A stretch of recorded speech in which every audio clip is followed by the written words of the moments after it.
Okay. Now, this is two questions for Dr. Miller. Is there any evidence or chance that the spike in autism is due to poor or weak sperm?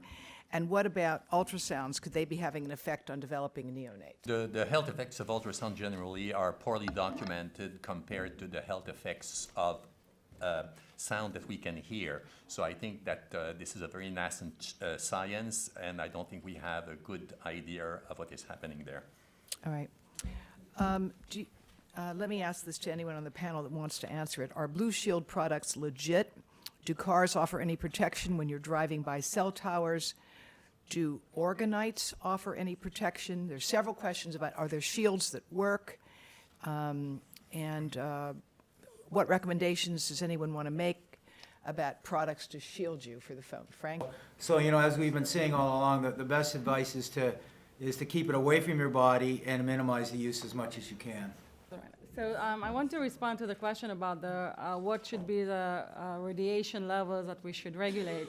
And I think that a lot of the studies that were done actually by the US government, including the APA, showed that the problem is not only the radiation levels. And actually the NTP study also showed that sometimes lower levels of radiation can be more harmful than higher levels of radiation.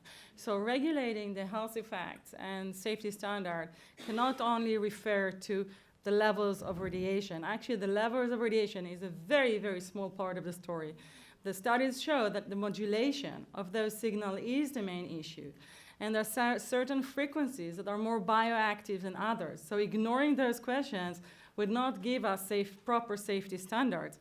And actually, in 1995, when the EPA was about to regulate the health effect, and they proposed two levels regulation. First, to regulate against the thermal effect, and then non-thermal, modulated, and pulsed microwave frequencies. So I think regulating this topic will be much more complicated, and it will require from us to stop this uncontrolled race on wireless technology. And we will need to find safer solutions rather than spending years trying to regulate this. I also think that the FDA clearly proved the FCC are not necessarily the right agencies to regulate this, considering the actions in the past 22 years. And we'll have to get involved other health agencies in the process, and probably also independent scientists, to make sure that money interest is not going to be involved in that process. If you want to measure the level of exposure you get from your cell phone, you can use your cell phone. You can download an application called CellRaid that measures both your exposure from your phone and your exposure from the environment. It does this by assessing the distance between your phone and your head, as well as monitoring continuously the exposure that you get from cell towers around you. So you can download that. It's a free application. CellRaid, CELLRAID.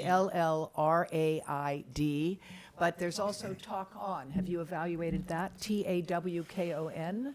And there's many other applications from the East. They more or less all do the same thing.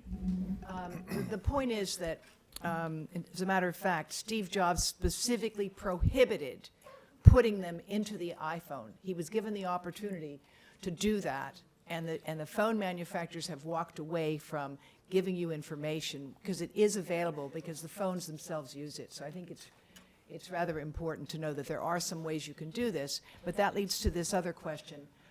Are there ways to reduce exposure to cell phone radiation with engineering precautions and user cooperation without substantially affecting the function of the system?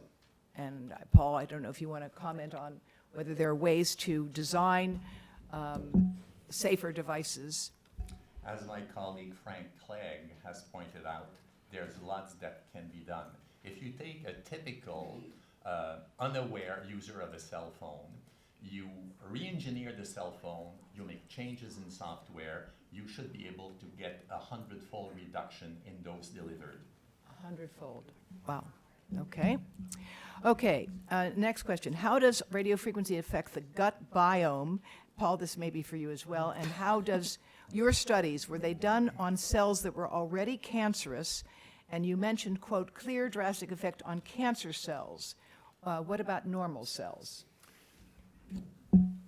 Cancer cells and normal cells share completely certain mechanisms that, by the way, are also shared by trees and by every other living being on the planet.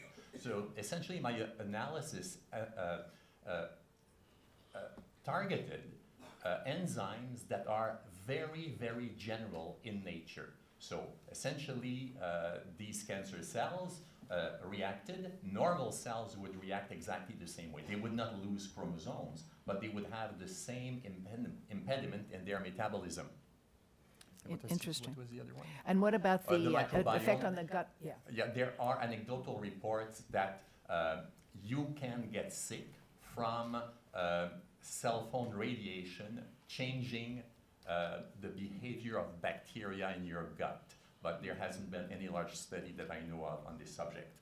Is anyone familiar with the studies on acceleration of bacterial growth from 5G? No. Okay.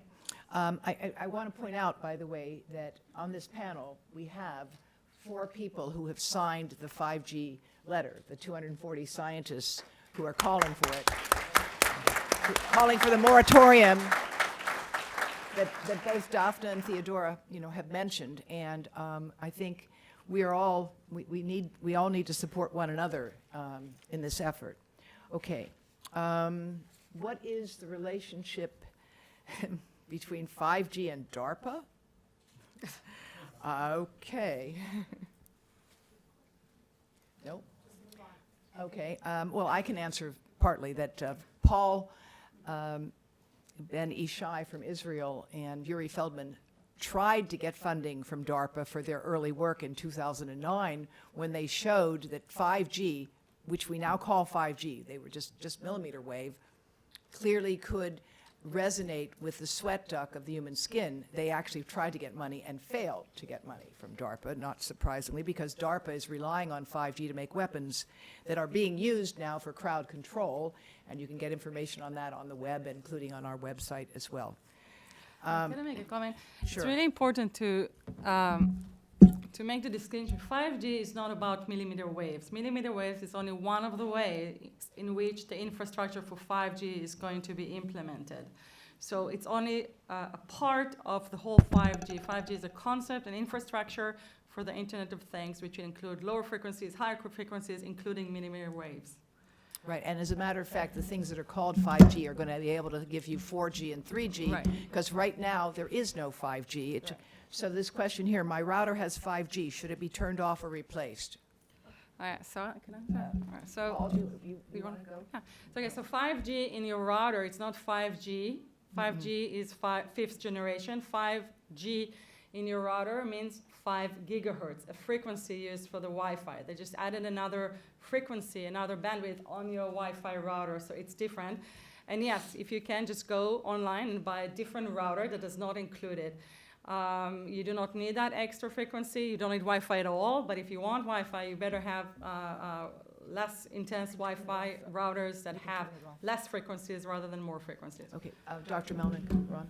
Yeah, I just want to make another comment about 5G, is that when Brendan Carr says, of the FCC, says it's safe, we should ask, where is the evidence?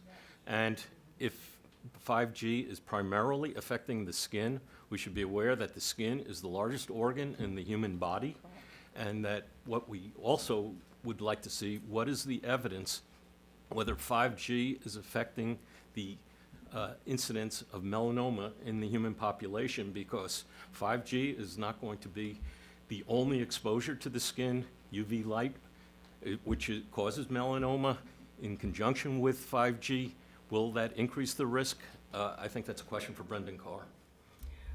Yes, as a matter of fact, we are all sending a letter asking that question soon because of the assertion of safety when there are no data on safety.